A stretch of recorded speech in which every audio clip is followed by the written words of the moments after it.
Bienvenue dans Tala Tala, le podcast où l'image devient un langage. Je suis Ephraim Bakou, photographe et créatif visuel. Aujourd'hui, on va prendre un peu de recul historique. On va se poser une question. Comment l'époque coloniale a-t-elle marqué notre esthétique visuelle au Congo? Est-ce qu'on crée encore sous influence ou est-ce qu'on a su développer une identité propre? Tu vas voir, c'est un sujet passionnant.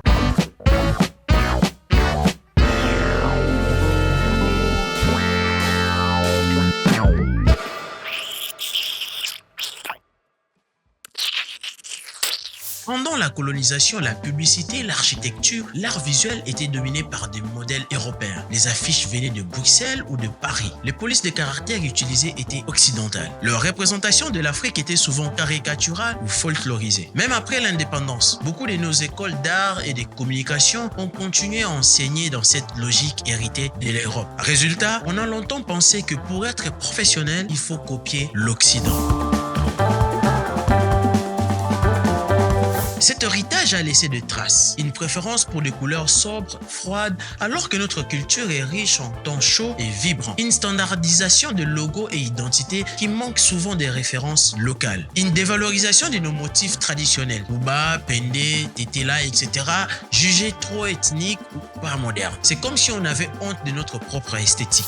Je me rappelle de mes premières années à l'Académie des Beaux-Arts. Beaucoup de professeurs, sans s'en rendre compte, valorisaient plus des références européennes que congolaises. Mais un jour, je suis tombé sur un motif Bouba. Je me suis dit, mais ça, c'est du graphisme pur. Ligne, symétrie, répétition, tout était là. À ce moment, j'ai compris que nous avions déjà des trésors graphiques dans notre patrimoine, mais qu'on le regardait avec des lunettes occidentales. Alors, comment sortir de cet héritage? Premièrement, il faudrait réhabiliter nos motifs, intégrer des symboles locaux dans les identités visuelles modernes. Deuxièmement, il faudrait valoriser nos couleurs, poser les palettes qui reflètent notre environnement. Vert rouge, vert tropicaux, bleu profond. Troisièmement, il faut qu'on crée nos propres codes. Il faut qu'on développe une esthétique congolaise contemporaine, comme les Nigériens l'ont fait avec l'afrobeat visuel. Quatrièmement, il faudrait qu'on décolonise nos écoles. Il faut enseigner à partir des références locales, seulement européennes. Il ne s'agit pas de rejeter l'Occident, mais de mélanger, de transformer, de faire émerger une identité qui nous ressemble.